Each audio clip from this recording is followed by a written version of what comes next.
नमस्कार, मैं हूं ब्रिज द्विवेदी। एग्रीमीटर में आप सभी का स्वागत है। आज के एग्रीमीटर में हम सरसों के बाजार पर चर्चा करेंगे। सरसों पर विस्तार से बातचीत करने के लिए हमारे साथ जुड़ रहे हैं केडिया एडवाइजरी के डायरेक्टर अजय केडिया जी। सर नमस्कार, स्वागत है आपका द बोनस में। बहुत बहुत धन्यवाद मुझे बुलाने के लिए। सर, आज के शो में हम लोग सरसों पर बातचीत करेंगे।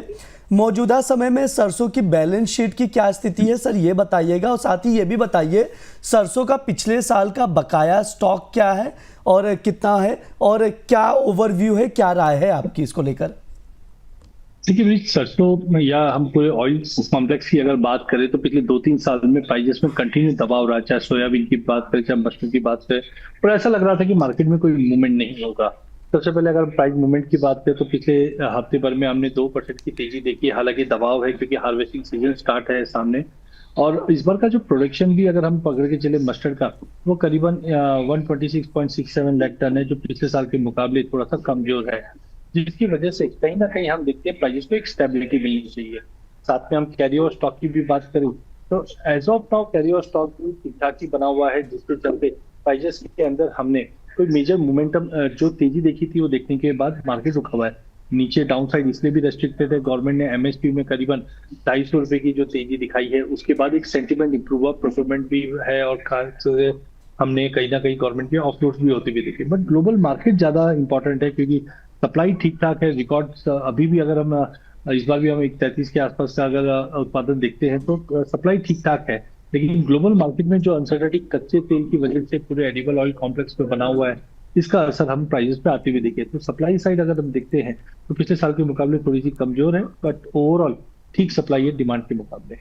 सर, अगर प्रोडक्शन पर नज़र डालें तो सरकार ने इस साल सरसों का रिकॉर्ड उत्पादन का अनुमान लगाया है। सप्लाई साइड से अगर देखा जाए तो सरसों की स्थिति बेहतर ही नज़र आ रही है। इन सबको देखते हुए मौजूदा समय में सरसों की घरेलू डिमांड कैसी नज़र आ रही है सर? देखिए, overall India one of the biggest consumer of oil है, और फर्स्ट क्वार्टर में तो हम देखते हैं फेस्टिव डिमांड भी कंटिन्यू बनी हुई है। सप्लाई हमारे पास ऐसा नहीं है कि खाली सरसों की, हमने सोयाबीन है, ग्राउंडनट है, सभी एडिबल ऑयल कॉम्प्लेक्स में सप्लाई काफी कंटिन्यू बनी रही थी, जिसकी वजह से हमने प्राइसेस के अंदर एक ठहराव भी देखा है, गिरावट भी आती हुई देखी।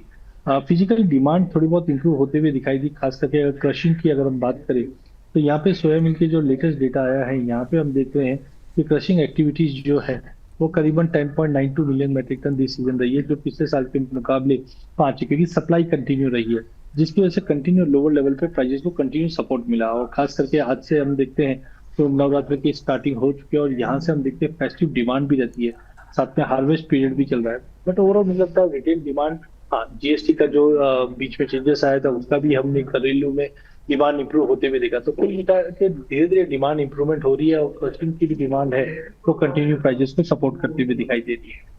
सर, आवक पर भी बातचीत कर लेते हैं। मौजूदा समय में सरसों की नई फसल की आवक कैसी है और पिछले साल की तुलना में अभी आवक की क्या पोजीशन है? देखिए, सबसे पहले पिछले साल की कंपैरिजन में करें तो डेफिनेटली हम 124% का एक जंप आते हुए देख रहे हैं।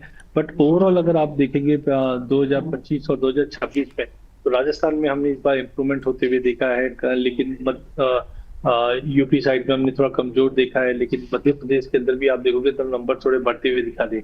तो कुल मिला के भाव में जो उछाल आया एमएसपी के बाद से और ग्लोबल मार्केट, उसको देखते हुए पिछले 1.5-2 महीने के अंदर हमने आवक भी बढ़ती हुई देखी, और क्रॉप साइज भी ठीक ठाक ही, ऐसा नहीं कि बहुत ज्यादा कम है। तो अराइवल प्रेशर खास करके राजस्थान और मध्य प्रदेश में बढ़ता हुआ दिखाई दिया है। सर, अब हम लोग बातचीत कर लेते हैं एक्सपोर्ट पर भी, कि एक्सपोर्ट के आंकड़े क्या कह रहे हैं वो आप समझाइएगा, और साथ ही ये भी बताइए कि सरसों मिल की एक्सपोर्ट डिमांड आगे घटेगी या बढ़ेगी?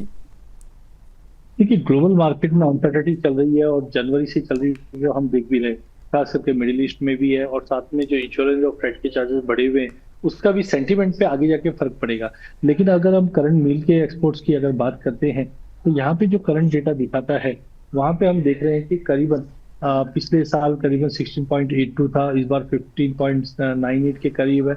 मोटा मोटी थोड़ी बहुत हमने एक्सपोर्ट्स के अंदर करीबन 3% का फॉल आते हुए देखा है, डिस्पाइट के रुपए में गिरावट है, जिसकी वजह से प्राइजेस काफी अट्रैक्टिव है, सप्लाई भी काफी अच्छी है। लेकिन ग्लोबल मार्केट में पिछले 4 से महीने से जो अनसर्टेनिटी बनी हुई है, इसकी वजह से कोई बड़ी लेवाली नहीं है मार्केट में। बट नंबर्स में कोई ऐसा बड़ा फॉल भी नहीं है, क्योंकि रुपए की गिरावट की वजह से हम काफी अट्रैक्टिव पोजीशन पे बने हुए हैं। तो मुझे लगता है कि आने वाले दिनों में भी हम मस्टर्ड मिल के जो एक्सपोर्ट्स थे वो थोड़ा स्टडी होते हुए देखेंगे।